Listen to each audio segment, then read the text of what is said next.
সুখ শান্তির ঠিকানা, তবেই পাবে সুখ শান্তির ঠিকানা।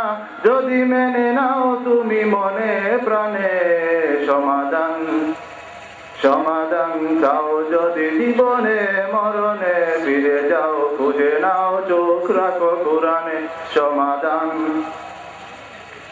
এত চির অমলান চির মুক্তির ডাক, এ যে মহাবাণী খোদারি কালামে পাক। এত চির অমলান চির মুক্তির ডাক, এ যে মহাবাণী খোদারি কালামে পাক।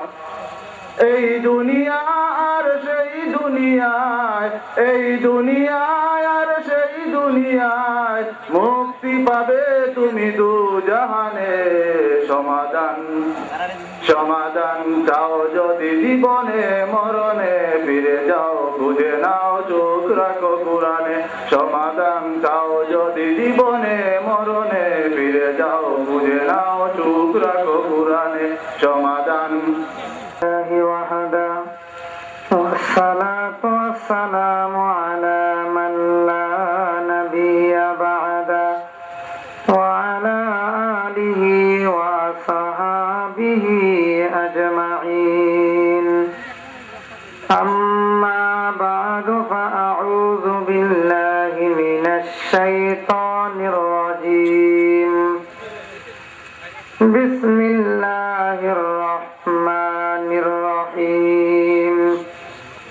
الذين يأكلون الربا لا يقومون إلا كما يقوم الذي يتخبطه الشيطان من المس.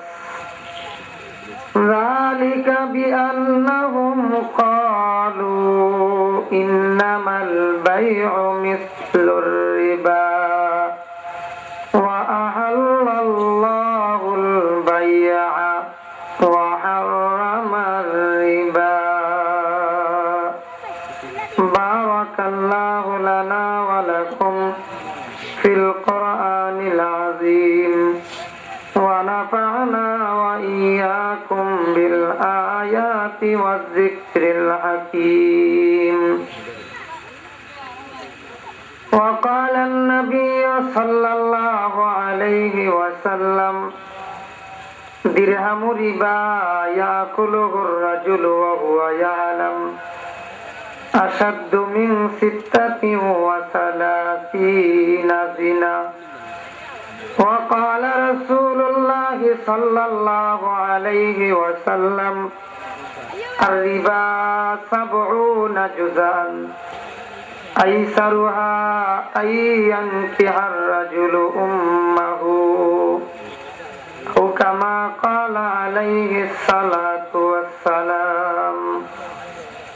اللهم صل على محمد وعلى آل محمد كما صليت على إبراهيم وعلى آل إبراهيم إنك حميد مجيد.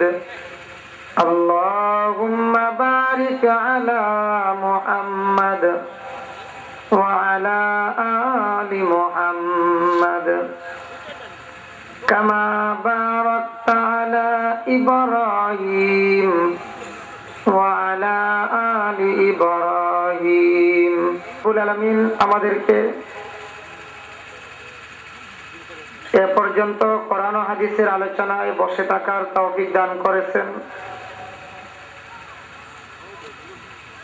সেজন্য আমরা সকলেই আল্লাহর শুকরিয়া আদায় করছি। সকলে বলি আলহামদুলিল্লাহ।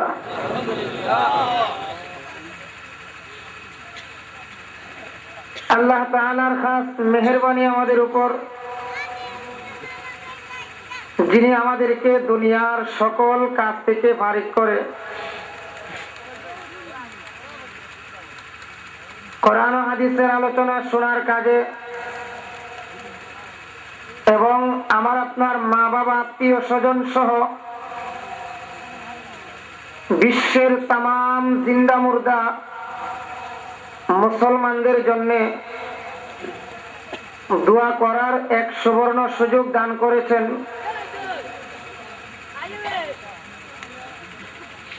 মানুষ যখন আল্লাহর দরবারে দোয়া করে, আল্লাহ তাআলা বান্দার দোয়া কবুল করেন। আল্লাহ নিজে বলেন, উদউনি আস্তাজিব লাকুম, হে বান্দা আমাকে তোমরা ডাকো, আমার কাছে দোয়া করো, আমি আল্লাহ তোমাদের দোয়া কবুল করব।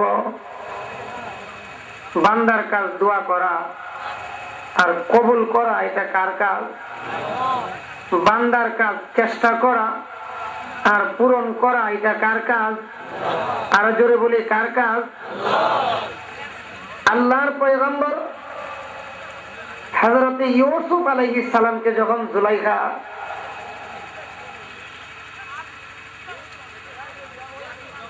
সাত রুম পার করে আন্দরমহলে নিয়ে যখন ঢুকায়,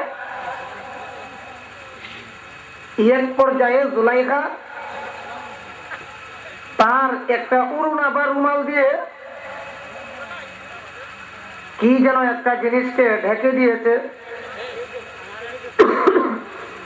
আল্লাহর পয়গম্বর ইউসুফ আলাইহিস সালাম জিজ্ঞেস করেন, জুলাইখা এই যে উড়না দিয়া ঢেকে দিলা, কি জিনিস ডাকছ একটু জানতে চায়। কেন ডাকছ সেটাও জানতে চায়। ইউসুফ আলাইহিস সালামের প্রশ্নের জবাবে জুলাইখা সুন্দর করে বলতে শুরু করলো, ইউসুফ আমার মনের গতি বেশি ভালো না, দীর্ঘদিন অপেক্ষার পর তোমাকে আজ আমি আমার হাতের মুঠে পেয়েছি। এজন্য আমি চাই তুমি আমার মনের চাহিদা এবং দেহের চাহিদা এখন পূরণ করতে হবে। জোরে বলি নাউজুবিল্লাহ। তো এই জিনিসকে ঢাকলা কেন? এই যে জিনিসটাকে ডাকলাম সেটা হলো মূর্তি, আমার দেবতা, আমার রব। তো আমার রবের সামনে তোমার সাথে অপকর্ম করব, তা আমার লজ্জা করতেছে। এই জন্য আমার দেবতার চোখে পর্দা দিয়ে দিলাম, যেন সে দেখতে না পারে। এমনি আল্লাহর পয়গম্বর হযরত ইউসুফ আলাইহিস সালাম বলেন,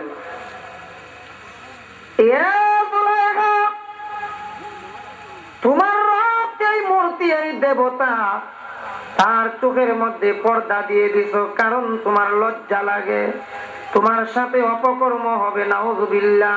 তুমি অপকর্মে লিপ্ত হতে চাও, তোমার রব যেন দেখতে না পারে, পর্দা দিয়েছো। জুলাইখা মাটির বানানো দেবতাকে তুমি ভয় করো আর তোমার লজ্জা লাগে, একটা পর্দা দিলেই তোমার দেবতা আর দেখতে পারে না, এটা তোমার আকীদা, বিশ্বাস। তুমি কি জানো আমি কেমন প্রভুর উপাসনা করি? তোমার রবের চোখে একটা পর্দা দিলে আর দেখে না। আমি আল্লাহর কসম করে তোমাকে জানাইয়া দিতে চাই, একটা পর্দা কেন, পৃথিবীর সকল পর্দা যদি আমার রবের চোখের সামনে তুলে ধরা হয়, আল্লাহর কসম আমার রবের চোখের সামনে পর্দা দিলেও কোনো কাজ হবে না।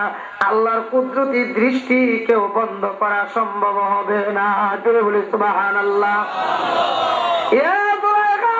এই মাটির বানানো দেবতা আর মূর্তিকে বই করার কোনো কারণ নাই, আমার আল্লাহকে তুমি বই করো।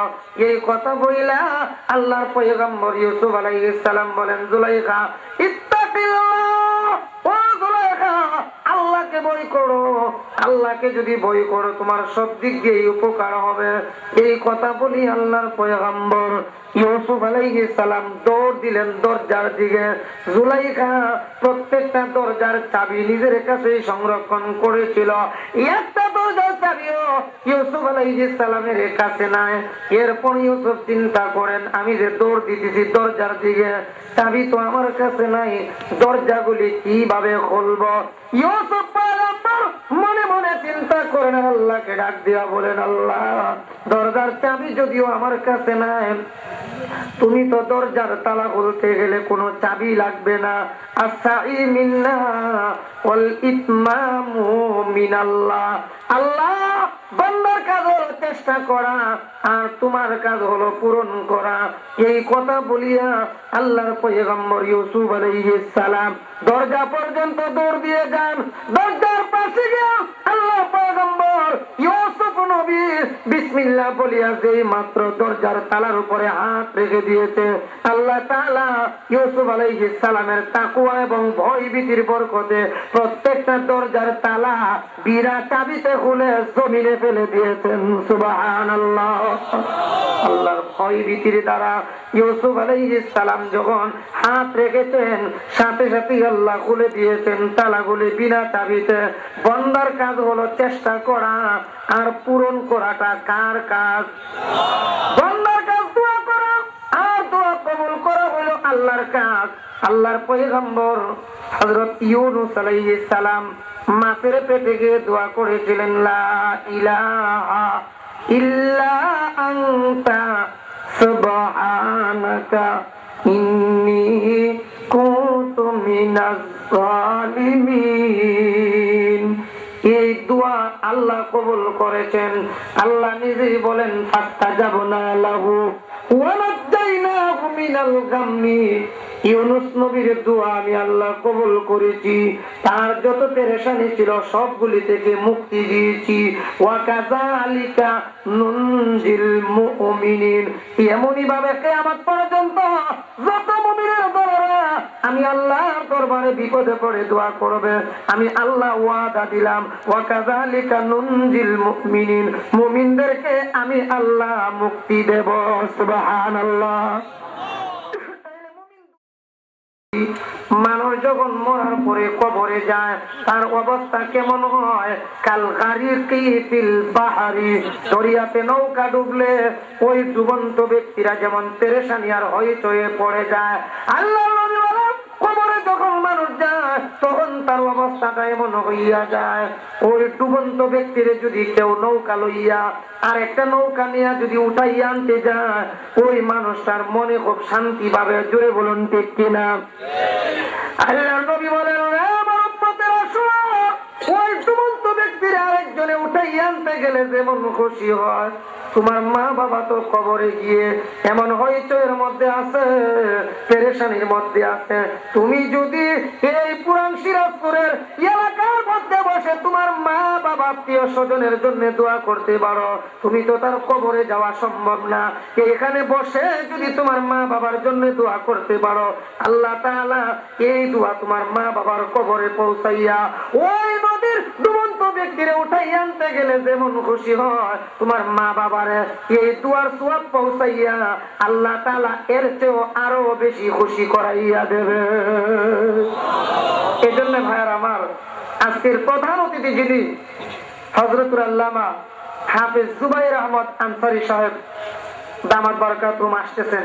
মাগরিবের পর থেকে এই পর্যন্ত হযরতের সাথে আমার 3 বার কথা হইছে। 10টার ভিতরে এসে ইনশাআল্লাহ হাজির হবেন।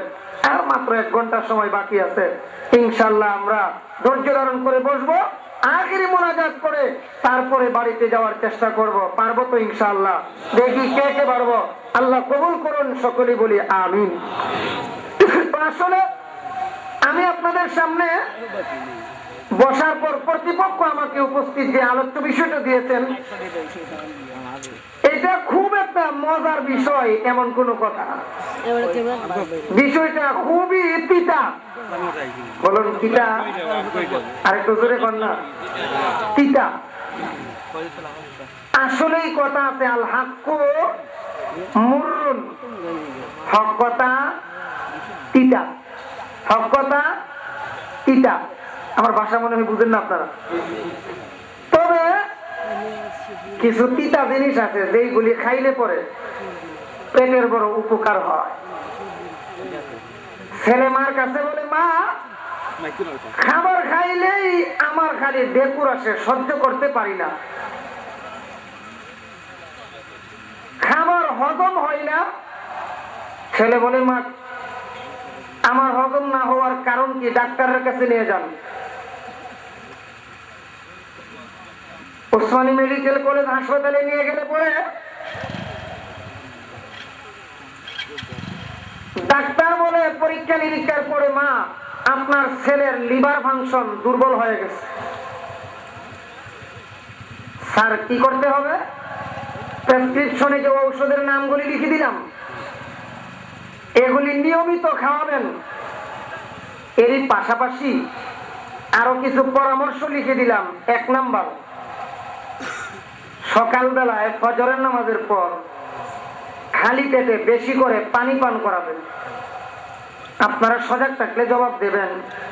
ফজরের পর যদি খালি পেটে পানি পান করে, মনে হয় পানিটা একেবারে মধুর চেয়ে মিষ্টি লাগে। মিষ্টি লাগে, কেমন কেমন যেন লাগে, পানি পান করতে ভালো লাগে না। 2 নাম্বার, আপনার ছেলেকে বেশি করে খালি পেটে কাঁচা পেঁপে খাওয়াবেন। চিনেন তো পেঁপে? কাঁচা পেঁপে খাইতে খুব মিঠা, কষ্টি কষ্টি ভাব। 3 নাম্বার, আপনার ছেলেকে তিত করলা খাওয়াইবেন। করলা, করলা চিনেননি? খাইতে মনে হয় খুব মিঠা। কিতা? জোরে কন্যা কিতা? কিতা। 1 মাস আপনার ছেলেকে এইগুলি খাওয়াবেন, পাশাপাশি ঔষধগুলি সেবন করাবেন। 15 থেকে 20 দিন পার হওয়ার পরেই মা তার ছেলেরে জিজ্ঞেস করেন,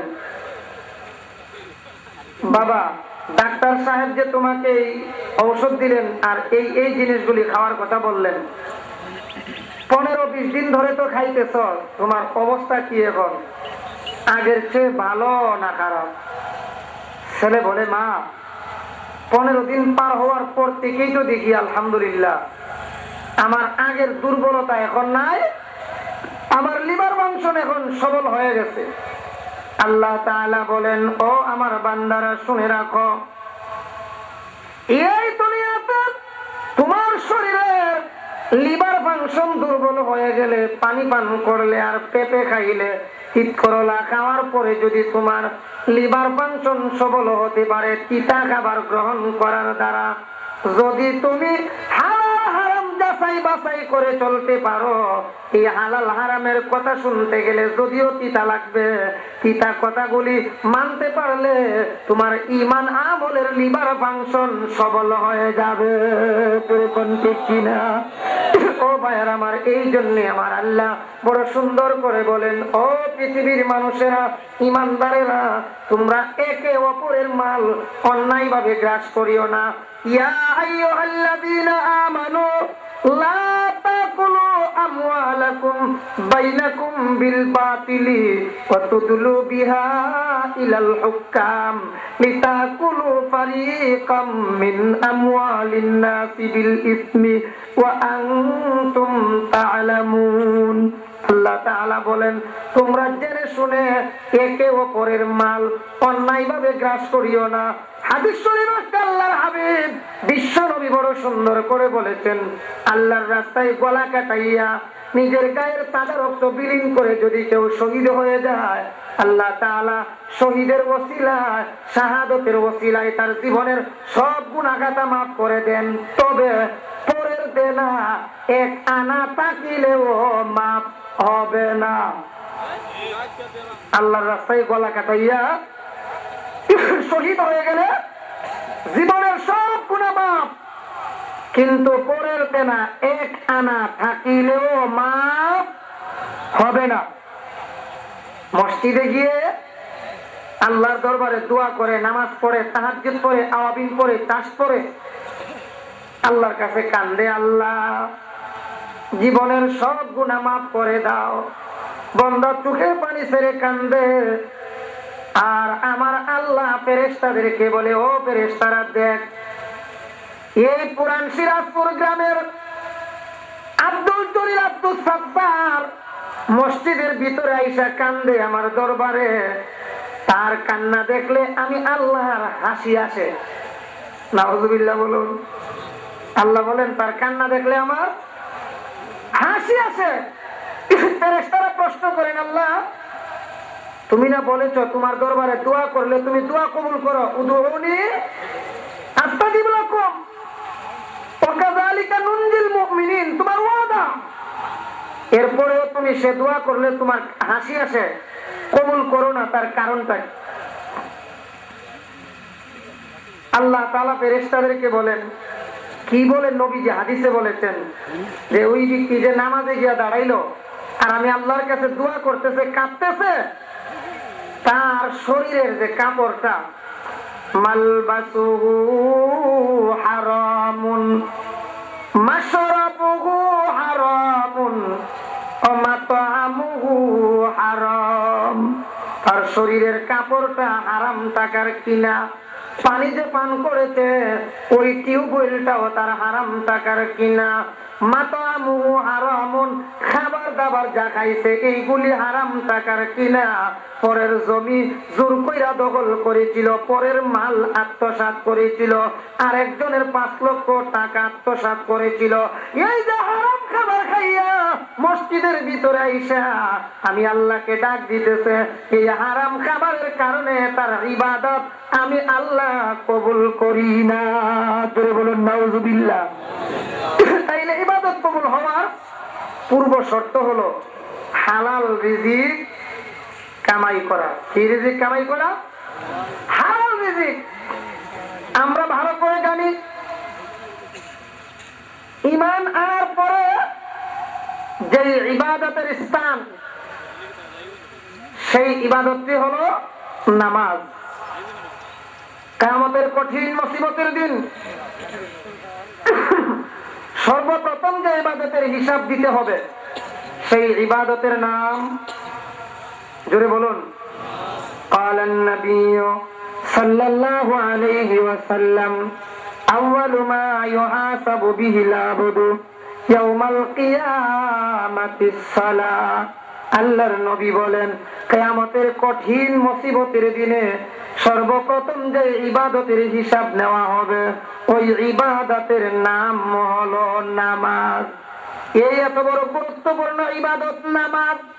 আরেক হাদিসে আসছে আল্লাহর হাবিব বিশ্ব নবী বড় সুন্দর করে বলেছেন, আল ফারকু বাইনাল আবদি ওয়াল কুফরি তারকুস সালাত। মুসলমান এবং কাফিরের মধ্যে পার্থক্য হলো নামাজ। মুসলমানেরা নামাজ পড়ে আর কাফিররা নামাজ পড়ে না। আরেক হাদিসে আসছে ক্বালা রাসূলুল্লাহি সাল্লাল্লাহু আলাইহি ওয়াসাল্লাম আস-সালাতু রাসুল ইবাদাত। নবীজি বলেন সকল ইবাদতের মূল হলো, মাথা হলো নামাজ। এক ব্যক্তির 2টা হাত নাই, সে বাঁচতে পারবে কিনা? পারবে না। হাত না থাকলে মারা দেব। একটা চোখ নাই, সে বাঁচবে কিনা? 2টা পা এই ব্যক্তির নাই, সেও বাঁচবে। একজনের 20টা আঙ্গুল নাই, হাতের 10টাও নাই, পায়ের 10টা আঙ্গুলও নাই। আঙ্গুল না থাকলে কি লোকটা মারা যাবে? না না ভাইয়ের আমার, মারা যাবে না। কিন্তু একজন লোকের শুধু মাথাটা কেটে ফেলেছেন, একটা মাথা কাটছেন মাত্র, হাত কাটছেন মরবে না, 2 হাত কাটছেন তারপরেও মরবে না, 2টা পা কেটে ফেলেছেন এরপরেও মরবে না, কান কেটে ফেলেছেন এরপরেও মরবে না, শুধু মাথাটা এই পর্যন্ত কেটে ফেলেছেন, গলা পর্যন্ত। কি বলেন এই লোকটা বাঁচবে কিনা? সব কাটলে বাঁচে, কিন্তু এই মাথা কাটলে, এই গলা পর্যন্ত কাটলে আর বাঁচবে না। কারণ কি? আমার আপনার বডির জন্য এই মাথাটা হলো হেড অফিস। জোরে কোন ঠিক কিনা? হেড অফিস না থাকলে শাখা অফিসের কোনো দাম থাকে না। অনুরূপ আল্লাহর নবী বলেন as-salatu ra'sul ইবাদাত, সকল ইবাদতের মাথা হলো নামাজ। অপর আরেক হাদিস আসছে as-salatu ইমাদুদ্দিন, মান আকামাস সালাতা ফাকাদ আকামাদ্দিন ওয়া মান তারাকাহা ফাকাদ হাদামাদ্দিন। আল্লাহর নবী বলেন নামাজ হলো দ্বীনের স্তম্ভ বা খুঁটি। কেউ নামাজকে কায়েম করলো, সে যেন আমি পূর্ণ দিনকে কায়েম করলো। পড়লো আর যেই ব্যক্তি নামাজ ছেড়ে দিল সে যেন পূর্ণ দিনকেই ধ্বংস করে দিল। নামাজ এত বড় গুরুত্বপূর্ণ ইবাদত। আরেক হাদিসে আসছে আন আবি হুরায়রা রাদিয়াল্লাহু তাআলা আনহু আন্নাহু قال قال رسول الله صلى الله عليه وسلم أرأيتم لو أن نهرا بباب أحدكم يغتسل فيه كل يوم خمسة هل يبقى من درنه شيء قالوا لا يبقى من درنه شيء فقال رسول الله صلى الله عليه وسلم هكذا مثل الصلوات الخمس يمحو الله بهن الخطايا। আল্লাহর নবী বলেন, সাহাবীরা, তোমাদের মধ্যে কারো ঘরের দরজায় যদি একটা পানির নহর জারি থাকে, চলমান পানি থাকে, এই পানিতে যদি কেউ 5 বার করে গোসল করে দৈনিক, তার গায়ে কোনো ময়লা থাকবে কি না? আপনারা কি বলেন? 5 বার গোসল করলে কোনো ময়লা থাকবে? আপনারা যেই জবাব দিয়েছেন সাহাবায়ে কেরাম হুবহু সেই জবাবই দিয়েছিলেন, কালু লা ইয়াবকা মিন দারনিহি শাইউন। আল্লাহর নবী গো, 5 বার গোসল করলে কোনো ময়লা গায়ে থাকতে পারে না। কালা হাকাযা মাসালুস সালাওয়াতিল খামস। আল্লাহর নবী বলেন, ও সাহাবীরা শুনো, এমনই ভাবে 5 ওয়াক্তের নামাজ যদি কেউ আদায় করতে পারে, দুনিয়ার দরিয়ায় ডুব দিলে তার গায়ে এই ময়লা, জাহিরি ময়লা থাকতে পারে না। অনুরূপ যদি কেউ 5 ওয়াক্তের নামাজ আদায় করে, সে যেন রহমতের দরিয়ায় ডুব দিল। রহমতের দরিয়ায় ডুব দিলে তার গায়ে কোনো বাতিনি ময়লা, অর্থাৎ কোনো গুনাহ আর বাকি থাকতে পারে না। সুবহানাল্লাহ। এত বড় গুরুত্বপূর্ণ ইবাদত হলো নামাজ। ভাইরা আমার, এখন আপনাদের কাছে আমার প্রশ্ন, এই যে 5-7 খানা হাদিস আমরা শুনলাম, এর দ্বারা কি বুঝলাম? নামাজের গুরুত্ব অন্য ইবাদতের চেয়ে কম নাকি অনেক বেশি? এখন আপনাদের কাছে প্রশ্ন, নামাজের যেমন গুরুত্ব, হালাল রিজিক খাইবার গুরুত্ব কি নামাজের চেয়ে কম না আরো বেশি? জোরে কোন, কেমনে আরো বেশি? হাদিস শরীফে আসছে আল্লাহর নবী বলেন, তালাবু কাসবিল হালালি ফারিদাতুম বাদাল ফারিজা। আমরা অনেকেই মনে করি নামাজ পড়া, রোজা রাখা, হজ যাকাত এগুলি শুধু ফরজ, হালাল রিজিক কামাই করা বুঝি ফরজ না। না না ভাইরা আমার, যতই করেন নামাজ, রোজা, হজ যাকাত একটাও কবুল হবে না যদি হালাল রিজিক কামাই না করা হয়। হজ করেছেন হারাম টাকা দিয়া, কবুল হইবনি? আরো জোরে কোন। যাকাত দিয়েছেন, হুজুরে জিগাই, মিয়া সাহেব জিগাই, খিতাবা কি মাল দিয়া যাকাত দিছ? কই হুজুর, আমার 5 লক্ষ টাকা আছে ব্যাংকে, ব্যাংকের টাকা উঠাইলাম না, জমা রাইখা দিছি। তো যাকাত দিছ কি দিয়া? কই হুজুর, একটা গরু চুরি কইরা আনছিলাম, গরুটা বিক্রি কইরা যাকাত দিয়া দিছি।